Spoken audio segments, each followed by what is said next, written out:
Hey, what is up guys, welcome back to the channel and welcome back to Gran Turismo 7. Of course update 1.56 is here, and of course as always are a bunch of new engine swaps alongside this update, and this time around it is only racing engines. Whilst the quantity of engine swaps have dropped down for this update, the quality has certainly not, and I would say this is one of the better months, especially considering that every single one of these cars can now be turned into full-bred racing vehicles thanks to the swaps available for them. So let's get into them. So the first swappable engine that I'm going to cover is one that is brand new to update 1.56. That is the EJ20 Impreza Rally, and well, it's very self-explanatory where this one comes from.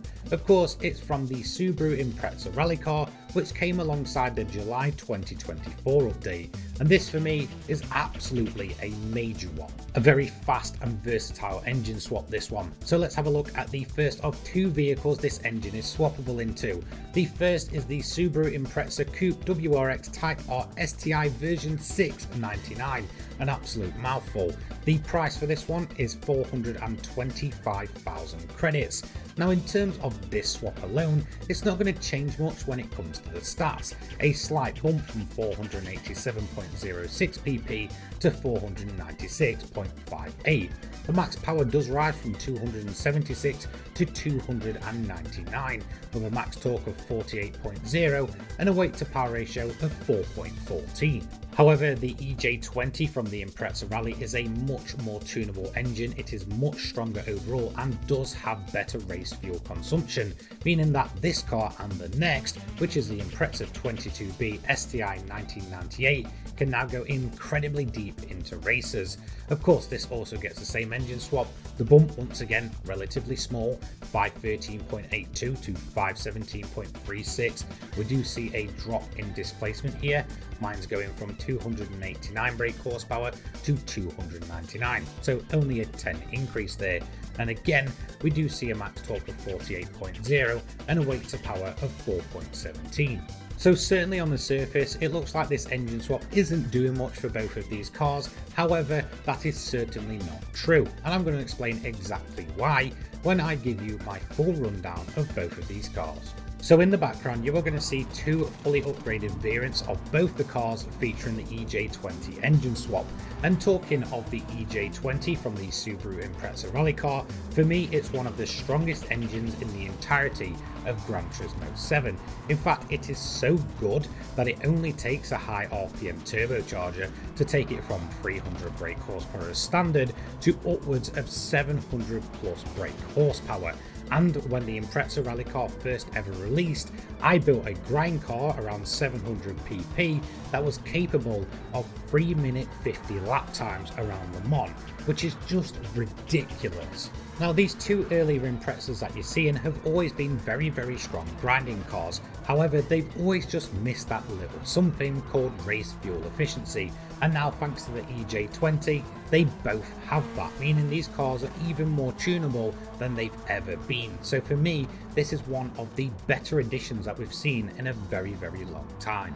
Continuing on with the theme of brand new engine swaps, this is the L4 Focus Group B, of course taken from the Ford Focus Group B rally car.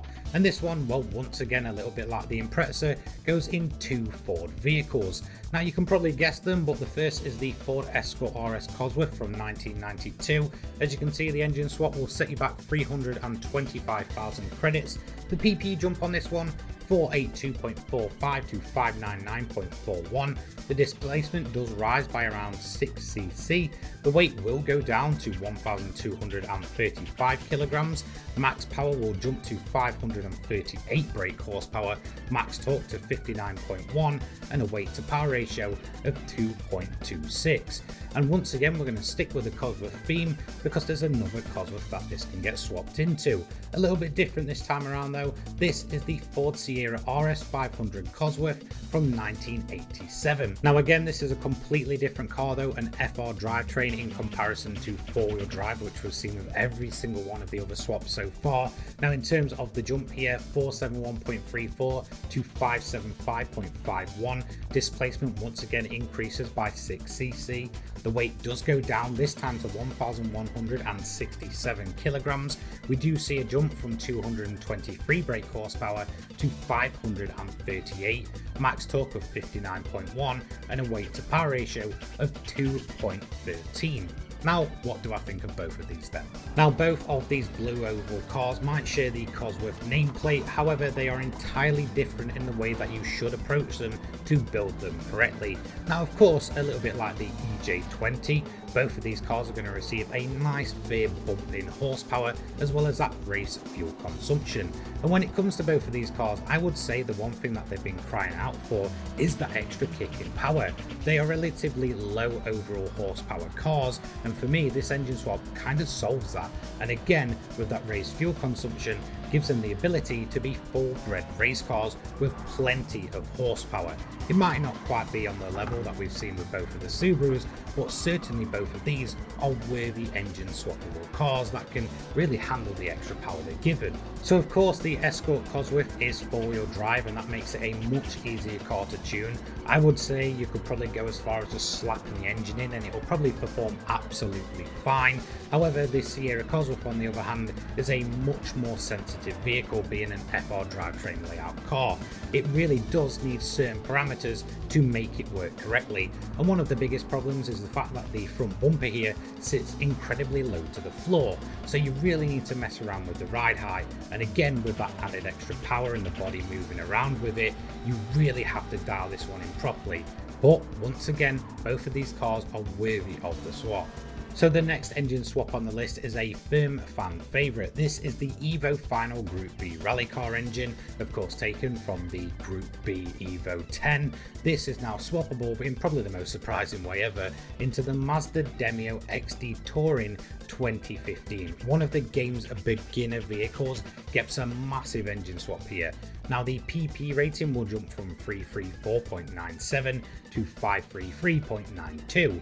Of course we can't see the displacement here on screen. The weight will increase slightly by 30 kilograms to 1,110 kg. The max power goes from 103 to 521 brake horsepower. The max torque is 63.2 and the weight to power ratio is 2.09. All of this for 325,000 credits, an absolute bargain of a swap here. Now, how does the car handle though? Now of course this is one of the game's beginner vehicles, so you're probably not expecting much. However, this has always been a fairly surprising and tunable vehicle, and I would say that it actually handles the engine swap with no problem whatsoever. It isn't the most ridiculous one in the world by no means, so it does actually have the ability to handle that power. However, it is very much a front wheel drive car, so just be aware of that. It does kind of like shredding its tyres up. However, we do have the increase in fuel consumption, the increase in power, which kind of makes this the perfect Group 4 Mazda Demio touring car now. I will be the first one to admit when I saw this one available that it was probably going to be the most sketchy thing in the world, but that's entirely not true. It's an incredibly good car overall. It does require a lot of fine tuning, but when you get it right, you just kind of know. And again, this makes one of the slowest cars in game being able to be turned into a full-blown Group 4 race car. I think that's fantastic.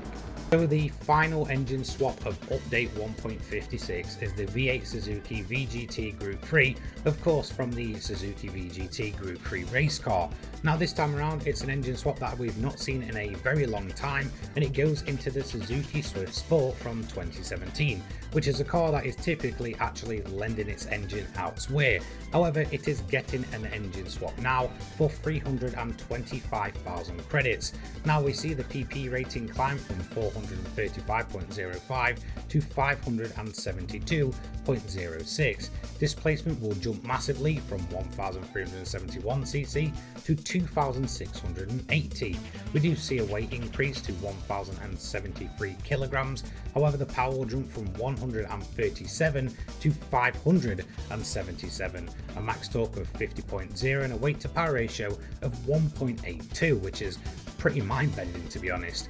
However, what do I think of this one then? Well, we all know there's a Group 4 Suzuki Swift race car, but what if you wanted to go a class further and make a Group 3 variant of that race car?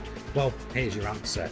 Of course you want to be slapping this engine straight into this car, to be totally honest. It really is an impressive looking vehicle when it's fully tuned, it handles fantastic, and once again it turns what is relatively one of the game's early vehicles, which is pretty bland, into a fantastic race car. I mean, of course, certainly this is a front wheel drive car, so it will need that little bit of fine tuning going for it. However, once you've dialed this car in, it is fantastic for longer runs, and I would say that the, tyre wear rate, which is typically high on high powered front wheel drive cars, isn't as bad as expected, and neither is the way that it actually handles the engine swap. Typically you expect this one to just be sat spinning its wheels up and not really doing much. However, it is a fully capable built race car. And there we go, that is all 6 brand new engine swaps for update 1.56. I would say this is certainly quality over quantity, and I'm all for it. Yes, the number overall is less. However, every single one of these 6 new engine swaps are entirely usable and entirely functional. I feel like every single one of these can be definitely a benefit to the player. All you need to do is slap them in, you've got road cars turned into race cars, which I always think is fantastic, and each and every single one of these cars is now capable of race fuel consumption and definitely full-blown grinding builds. A huge thank you once again to every single one of my channel members listed on screen now, and a huge thank you to you guys watching at home. I will be returning tomorrow once again. A massive thank you, and I will see you then. Take care guys. Peace.